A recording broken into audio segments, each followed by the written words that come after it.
जय माता दी सभी भक्तजनों को। माता रानी आपके परिवार और आप पर सदा अपनी कृपा बनाए रखे। आज हम दुर्गा सप्तशती का दूसरा और तीसरा अध्याय सुनेंगे। दूसरे अध्याय में आज हम देवताओं के तेज से देवी का प्रादुर्भाव और महिषासुर की सेना का वध का सारांश सुनेंगे। तो शुरू करते हैं। बोलो जय माता दी। महर्षि मेधा बोले, प्राचीन काल में देवताओं और असुरों में पूरे 100 वर्षों तक घोर युद्ध हुआ था और देवराज इंद्र देवताओं के नायक थे। इस युद्ध में देवताओं की सेना परास्त हो गई थी और इस प्रकार संपूर्ण देवताओं को जीतकर महिषासुर इंद्र बन बैठा था। युद्ध के पश्चात हारे हुए देवता प्रजापति श्री ब्रह्मा को साथ लेकर उस स्थान पर पहुंचे जहां पर कि भगवान शंकर विराजमान थे। उन देवताओं ने अपनी हार का सारा वृतांत भगवान श्री विष्णु और शंकर जी से कह सुनाया। वह कहने लगे, हे प्रभु महिषासुर सूर्य, चंद्रमा, इंद्र, अग्नि, वायु, यम, वरुण तथा अन्य देवताओं के सब अधिकार छीनकर सबका अधिष्ठाता स्वयं बन बैठा है। उसने समस्त देवताओं को स्वर्ग से निकाल दिया है। वह मनुष्यों की तरह पृथ्वी पर विचर रहे हैं। दैत्यों की सारी करतूत हमने आपको सुना दी है और आपकी शरण में इसलिए आए हैं कि आप उनके वध का कोई उपाय सोचे। देवताओं की बातें सुनकर भगवान श्री विष्णु और शंकर जी को दैत्यों पर बड़ा गुस्सा आया। उनकी भौहें तन गई और आंखें लाल हो गई। गुस्से में भरे हुए भगवान विष्णु के मुख से बड़ा भारी तेज निकला और उसी प्रकार का तेज भगवान शंकर, ब्रह्मा और इंद्र आदि दूसरे देवताओं के मुख से भी प्रकट हुआ। फिर वह सारा तेज एक में मिल गया और तेज का वह पुंज ऐसे दिखता था जैसे कि ज्वालायमान पर्वत हो। देवताओं ने देखा कि उस पर्वत की ज्वाला चारों ओर फैली हुई थी और देवताओं के शरीर से प्रकट हुए तेज की किसी अन्य तेज से तुलना नहीं हो सकती थी। एक स्थान पर इकट्ठा होने पर वह तेज एक देवी के रूप में परिवर्तित हो गया और अपने प्रकाश से तीनों लोकों में व्याप्त जान पड़ा। भगवान शंकर का तेज था, उससे देवी का मुख प्रकट हुआ। यमराज के तेज से उसके सिर के बाल बने। भगवान श्री विष्णु के तेज से उसकी भुजाएं बनी। चंद्रमा के तेज से दोनों स्तन और इंद्र के तेज से जंगा तथा पिंडलियां बनी। पृथ्वी के तेज से नितंब भाग बना। ब्रह्मा के तेज से दोनों चरण और सूर्य के तेज से उनकी अंगुलियां पैदा हुई। वसुओं के तेज से हाथों की उंगलियां एवं कुबेर के तेज से नासिका बनी। प्रजापति के तेज से उसके दांत और अग्नि के तेज से उनके नेत्र बने। संध्या के तेज से उसकी भौहें और वायु के तेज से उसके कान प्रकट हुए थे। इस प्रकार उस देवी का प्रादुर्भाव हुआ था। महिषासुर से प्रजापति देवता उस देवी को देखकर अत्यंत प्रसन्न हुए। भगवान शंकर ने अपने त्रिशूल में से एक त्रिशूल निकालकर उस देवी को दे दिया और भगवान विष्णु ने अपने चक्र में से एक चक्र निकालकर देवी को दिया। वरुण ने अपने चक्र में से एक चक्र निकालकर उस देवी को दिया। वरुण ने देवी को शंख भेंट किया। अग्नि ने इसे शक्ति दी। वायु ने उसे धनुष और बाण दिए।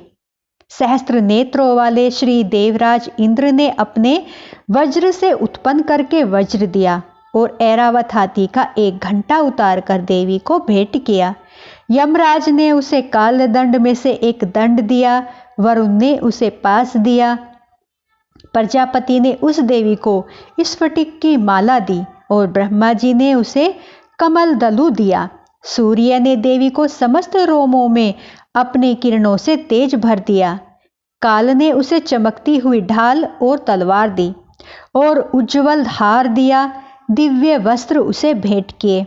उनके साथ ही उसने दिव्य चूड़ामणि दी। 2 कुंडल, कंकण, उज्ज्वल आर्द्रचंद, बाहों के लिए बाजूबंद, चरणों के लिए नुपुर, गले के लिए सुंदर हसली और अंगुलियों के लिए रत्नों से बनी हुई अंगूठियां उन्हें भेंट की।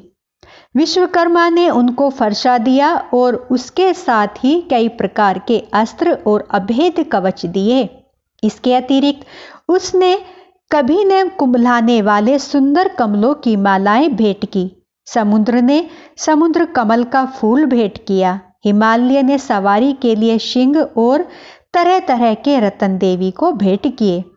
यक्षराज कुबेर ने मधु से भरा हुआ पात्र और शेषनाग ने उन्हें बहुमूल्य मणियों से विभूषित नागहार भेंट किया। इसी तरह दूसरे देवताओं ने भी उसे आभूषण और अस्त्र देकर उनका सम्मान किया। इसके पश्चात देवी ने उच्च स्वर से गर्जना की। उनके इस भयंकर नाद से आकाश गूंज उठा। देवी का वह उच्च स्वर से किया हुआ सिंहनाद समा न सका। आकाश उनके सामने छोटा प्रतीत होने लगा। उससे बड़े जोर और प्रतिध्वनि हुई, जिससे समस्त विश्व में हलचल मच गई। समुद्र कांप उठे, पृथ्वी डोलने लगी और सब पर्वत हिलने लगे। देवताओं ने उस समय प्रसन्न हो सिंह वाहिनी जगतमयी देवी से कहा, देवी तुम्हारी जय हो। इसके साथ महर्षियों ने भक्ति भाव से विनम्र होकर उनकी स्तुति की। संपूर्ण त्रिलोकी को शोकमग्न देखकर दैत्यगण अपनी सेनाओं को साथ लेकर और हथियार आदि सजाकर उठ खड़े हुए। महिषासुर के क्रोध की कोई सीमा नहीं थी। उसने क्रोध में भरकर कहा, यह सब क्या उत्पात है।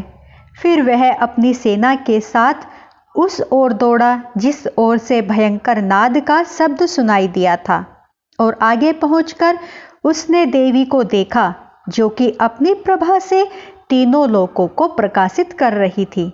उसके चरणों के भार से पृथ्वी दबी जा रही थी। माथे के मुकुट से आकाश में एक रेखा सी बन रही थी और उसके धनुष की टंकोर से सब लोग शुद्ध हो रहे थे। देवी अपनी सहस्त्रों भुजाओं को संपूर्ण दिशाओं में फैलाए खड़ी थी। इसके पश्चात उनका दैत्यों के साथ युद्ध छिड़ गया और कई प्रकार के अस्त्र शस्त्रों से सबकी सब दिशाएं उद्घोषित होने लगी। महिषासुर की सेना का सेनापति चिक्सुर नामक एक महान असुर था। वह आगे बढ़कर देवी के साथ युद्ध करने लगा और दूसरे दैत्यों की चतुरंगनी सेना साथ लेकर चामर भी लड़ने लगा। 60,000 महारथियों के साथ उदग्र नामक महादैत्य आकर युद्ध करने लगा तथा महाहनु नामक असुर 1 करोड़ रथियों को लेकर, असिलोमा नामक असुर 5 करोड़ सैनिकों को साथ लेकर युद्ध करने लगा। वाशकल नामक असुर 60 लाख असुरों के साथ युद्ध में आ डटा। विडाल नामक असुर 1 करोड़ रथियों सहित लड़ने को तैयार था। इन सब के अतिरिक्त और भी हजारों असुर हाथी और घोड़े साथ लेकर लड़ने लगे और इन सब के पश्चात महिषासुर करोड़ों रथों, हाथियों और घोड़ों सहित वहां आकर देवी के साथ लड़ने लगा। सभी असुर तोमर, भिंदपाल, शक्ति, मूषल, खड़गों, फारसों, पट्टियों के साथ रणभूमि में देवी के साथ युद्ध करने लगे। कई शक्तियों को फेंकने लगे और कोई अन्य शस्त्र आदि से युद्ध करने लगा।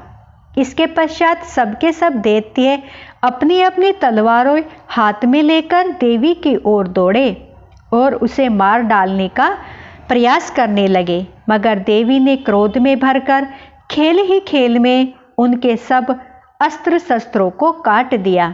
इसके पश्चात ऋषियों और देवताओं ने देवी की स्तुति आरंभ कर दी और वह प्रसन्न होकर असुरों के शरीर पर अस्त्र शस्त्रों की वर्षा करती रही। देवी का वाहन भी क्रोध में भरकर दैत्य सेना में इस प्रकार विचरने लगा जैसे कि वन में दावानल फैल रहा हो। युद्ध करती हुई देवी ने क्रोध में भर जितने श्वासों को छोड़ा, वह तुरंत ही सैकड़ों हजारों गणों के रूप में परिवर्तित हो गए। फरसे, भिंदीपाल, खड़ग तथा पट्टिस इत्यादि शस्त्रों के साथ दैत्यों से युद्ध करने लगे। देवी की शक्ति से बढ़े हुए वह गण दैत्यों का नाश करते हुए ढोल, शंख व मृदंग आदि बजा रहे थे। इसके पश्चात देवी ने त्रिशूल, गदा, शक्ति, खड़ग इत्यादि से सहस्त्रों असुरों को मार डाला। कितनों को घंटे की भयंकर आवाज से ही यमलोक पहुंचा दिया। कितने ही असुरों को उसने पास में बांधकर पृथ्वी पर धर घसीटा। कितनों को अपनी तलवार से टुकड़े टुकड़े कर दिए और कितनों को गदा की चोट से धरती पर सुला दिया। देवताओं को पीड़ा देने वाले दैत्य कट कट कर मरने लगे। कितनों की बाहें अलग हो गई, कितनों की ग्रीवाएं कट गई, कितनों के सिर कटकर भूमि पर लुढ़क गए। कितने ही सिरों व पैरों के कटने पर भी भूमि पर से उठ खड़े हुए और शस्त्र हाथ में लेकर देवी से लड़ने लगे। और कई दैत्यगण भूमि में बाजों और ध्वनि के साथ नाच रहे थे। कई असुर जिनके सिर कट चुके थे, बिना सिर के ही धड़ से ही वह हाथ में अस्त्र लिए हुए लड़ रहे थे। दैत्य रह रहकर ठहरो ठहरो कहते हुए देवी को युद्ध के लिए ललकार रहे थे।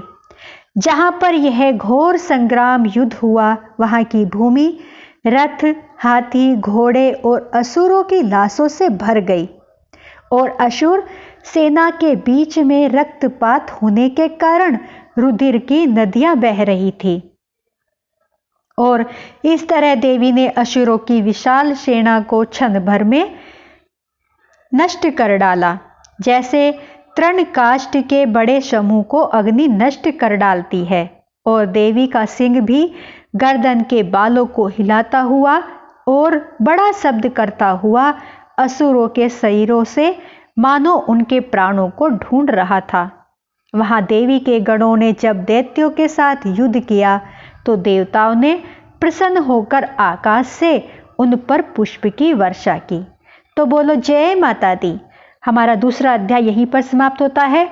अब हम तीसरा अध्याय सुनेंगे, जिसमें हम सेनापतियों सहित महिषासुर का वध का सारांश सुनेंगे। तो शुरू करते हैं। बोलो जय माता दी। महर्षि मेधा ने कहा, महिषासुर की सेना नष्ट होती देखकर उसका सेनापति चिक्षुर क्रोध में भर देवी के साथ युद्ध करने के लिए आगे बढ़ा। वह देवी पर इस प्रकार बाणों की वर्षा करने लगा मानो सुमेरु पर्वत पानी की धार बरसा रहा हो। इस प्रकार देवी ने अपने बाणों से उसके बाणों को काट डाला तथा उसके घोड़ों व सारथी को मार दिया। साथ ही उसके धनुष और उसकी अत्यंत ऊंची ध्वजा को भी काटकर नीचे गिरा दिया। उसका धनुष कट जाने के पश्चात उसके शरीर के अंगों को भी उसने बाणों से बींध दिया। धनुष, घोड़ों और सारथी के नष्ट हो जाने पर वह असुर ढाल और तलवार लेकर देवी की तरफ आया। उसने अपनी तीक्ष्ण धार वाली तलवार से देवी के सिंह के मस्तक पर प्रहार किया और बड़े वेग से देवी की बाई भुजा पर वार किया। किंतु देवी की बाई भुजा को छूते ही उस दैत्य की तलवार टूटकर दो टुकड़े हो गई। इससे दैत्य ने क्रोध में भरकर शूल हाथ में लिया और उसे भद्रकाली देवी की ओर फेंका। देवी की ओर आता हुआ वह शूल आकाश से गिरते हुए सूर्य के समान प्रज्वलित हो उठा। उस शूल को अपनी ओर आते हुए देखकर देवी ने भी शूल छोड़ा और महाअसुर के शूल के 100 टुकड़े कर दिए और साथ ही महाअसुर के प्राण भी हर लिए। चिक्षुर के मरने पर देवताओं को दुख देने वाला चामर नामक दैत्य हाथी पर सवार होकर देवी से लड़ने के लिए आया और उसके आने के साथ ही शक्ति से उसने प्रहार किया। किंतु देवी ने अपनी हुंकार से ही उसे तोड़कर पृथ्वी पर डाल दिया। शक्ति का टूटा हुआ देखकर दैत्य ने क्रोध से लाल होकर शूल को चलाया, किंतु देवी ने उसको भी काट दिया। इतने में देवी का सिंह उछलकर हाथी के मस्तक पर सवार हो गया और दैत्य के साथ ही बहुत तीव्र युद्ध करने लगा। फिर वह लड़ते हुए दोनों हाथी से गिरकर पृथ्वी पर आ गए। दोनों बड़े क्रोध से लड़ने लगे। फिर सिंह बड़े जोर से आकाश की ओर उछला और जब पृथ्वी की ओर आया तो अपने पंजे से चामर का सिर धड़ से अलग कर दिया। क्रोध से भरी हुई देवी ने शिला और वृक्ष आदि की चोट से उदग्र को भी मार गिराया। कराल को दांतों, मुक्कों और थप्पड़ों से चूर्ण कर डाला। क्रोध हुई देवी ने गदा के प्रहार से उद्वत दैत्य को मार गिराया।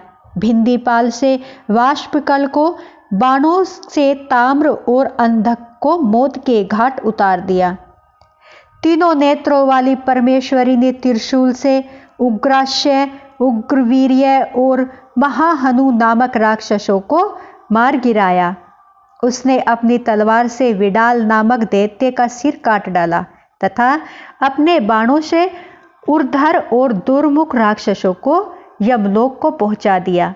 इस प्रकार जब महिषासुर ने देखा कि देवी ने मेरी सेना को नष्ट कर दिया है, तो वह भैंसे का रूप धारण कर देवी के गणों को दुख देने लगा। उन गणों में कितनों को उसने मुख से प्रहार से, कितनों को खुरों से, कितनों को पूंछ से, कितनों को सींगों से बहुत बहुत दौड़ाने के वेग से, अनेकों को सिंहनाद से, कितनों को चक्कर देकर और कितनों को श्वास की वायु से पृथ्वी पर गिरा दिया। वह दैत्य इस प्रकार गणों की सेना को गिरा देवी के सिंह को मारने के लिए दौड़ा। इस पर देवी को बड़ा गुस्सा आया। उधर दैत्य भी क्रोध से भरकर धरती को खुरों से खोदने लगा तथा सिंगों से पर्वतों को उखाड़ उखाड़ कर धरती पर फेंकने लगा। मुख से शब्द करने लगा। महिषासुर के वेग से चक्कर देने के कारण पृथ्वी शुद्ध होकर फटने लगी। उसकी पूंछ से टकराकर समुद्र चारों ओर फैलने लगा। हिलते हुए सींगों के आघात से मेघ खंड खंड हो गए और श्वास से आकाश में उड़ते हुए पर्वत फटने लगे। इस तरह क्रोध में भरे हुए राक्षस को देख चंडिका को भी क्रोध आ गया और वह उसे मारने के लिए क्रोध में भर गई। देवी ने पास फेंक कर दैत्य को बांध लिया। उसने बंध जाने पर दैत्य का रूप त्याग दिया और सिंह का रूप बना लिया, और ज्यों ही देवी उसका सिर काटने के लिए तैयार हुई, उसने पुरुष का रूप बना लिया जो कि हाथ में तलवार लिए हुए था।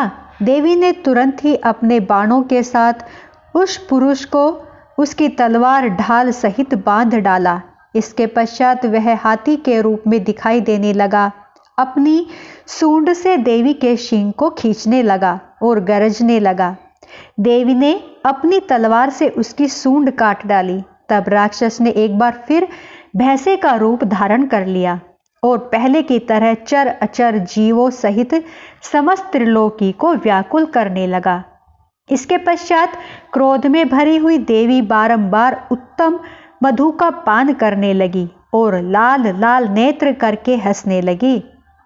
उधर बल, वीर्य तथा मद से क्रुद्ध हुआ दैत्य भी गरजने लगा। अपने सींगों से देवी पर पर्वत को फेंकने लगा। देवी अपने बाणों से उसके फेंके हुए पर्वतों को काटती रही और बोली, ओ मूढ़, जब तक मैं मधुपान कर रही हूं तब तक तू गरज ले, और इसके पश्चात मेरे हाथों तेरी मृत्यु हो जाने पर देवता गरजेंगे। महर्षि मेधा ने कहा। यूं कहकर देवी उछलकर उस दैत्य पर जा चढ़ी और उसको अपने पैर से दबाकर सूल से उसके गले पर आघात किया। देवी के पैर से दबने पर भी वह दैत्य अपने दूसरे रूप में आने लगा, मुख से बाहर होने लगा। अभी वह आधा ही बाहर निकला था कि देवी ने अपने प्रभाव से उसे रोक दिया। जब वह आधा निकला हुआ ही दैत्य युद्ध करने लगा तो देवी ने अपनी तलवार से उसका सिर काट दिया। इसके पश्चात सारी राक्षस सेना हाहाकार करती हुई वहां से भाग खड़ी हुई और सब देवता अत्यंत प्रसन्न हुए तथा ऋषियों और महर्षियों सहित देवी की स्तुति करने लगे। गंधर्वराज गान करने लगे तथा अप्सराएं नृत्य करने लगी। तो बोलो जय माता दी। आज का यह अध्याय हमारा यहीं पर समाप्त होता है। भक्तों, कल हम नई वीडियो के साथ, नए अध्याय के साथ फिर से मिलेंगे। मेरी वीडियो आपको पसंद आई हो तो प्लीज़ लाइक, सब्सक्राइब, शेयर जरूर करें और कमेंट बॉक्स पर जय माता दी का नारा जरूर लगाएं। तो बोलो जय माता दी।